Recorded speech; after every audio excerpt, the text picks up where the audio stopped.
Welcome to these additional episodes of Your Pregnancy Week by Week. We're going to provide information about things you may want to know about before baby's birth and in the weeks and months after baby arrives. Dr. Glade Curtis and I hope these discussions will help you and your partner settle into your new roles as parents.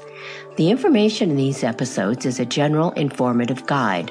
None of the information we provide is intended to replace, countermand, or conflict with the advice given to you by your own doctors. Always follow his or her advice.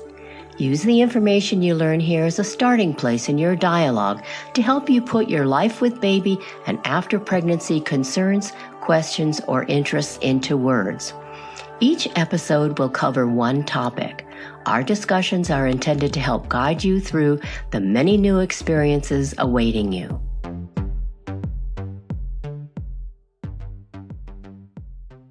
So let's get started on this discussion. We're going to talk about recovering from a vaginal birth. Frequently, a doctor hears a new mom remark in relief, "It's over," following baby's delivery. It's true, pregnancy is over, but now it's time for recovery. Recovery from a vaginal birth might feel like you just ran a marathon. Rest and recover while you're in the hospital. Take advantage of the built-in room service and babysitting provided. You probably won't have this luxury when you go home, especially if you have young children. Recovery from a vaginal birth is a bit different from a C-section. We discuss recovering from a C-section in another podcast. A source of discomfort after you deliver will be in the vagina and between the opening of the vagina and the rectum, called the perineum. This area may rip or tear during delivery, or you may have had an episiotomy. Medication is available to help with contractions and pain. It isn't given routinely, it's ordered for you, all you have to do is ask for it. It's normal to bleed after delivery. Bleeding continues for several days, up to a couple of weeks. In the hospital, your nurse will check you to make sure bleeding is not excessive. If it is, you may be prescribed vitamins and iron. If there's any concern about infection, you may also be given antibiotics. If you're Rh negative, you may be given Rogam. Laxatives and stool softeners are often given to help avoid constipation.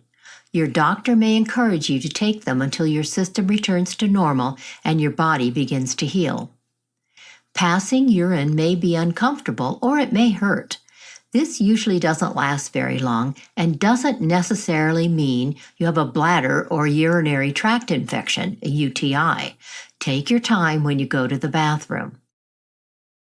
It's normal to have cramps or some pain. This should lessen every day.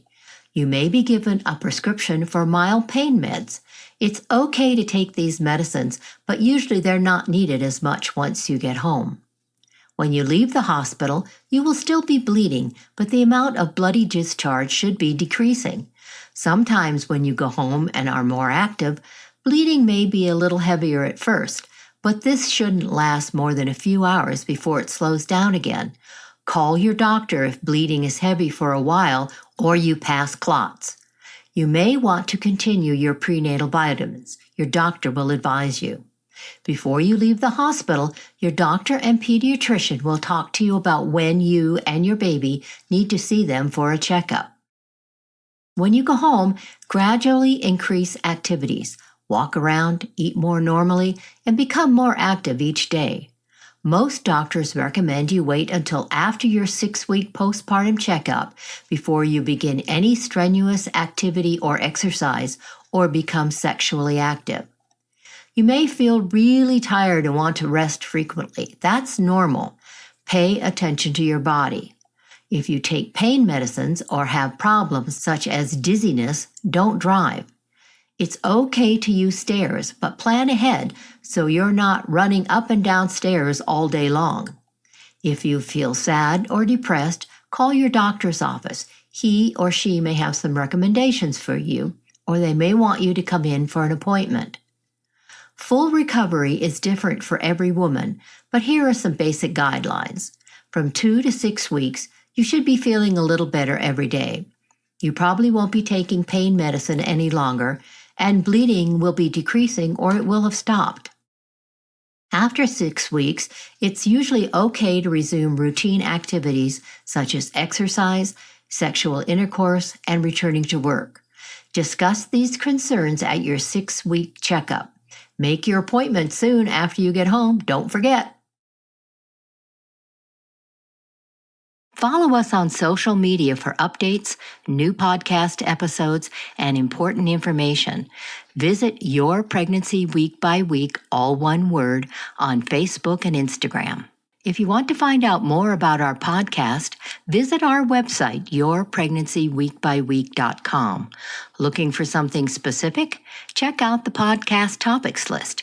It lists topics covered in each weekly pregnancy episode and our Let's Explore More segments. If you would like further information, check out our book, Your Pregnancy Week by Week. You may also want to check out our book for partners, Your Pregnancy for the Father-to-Be.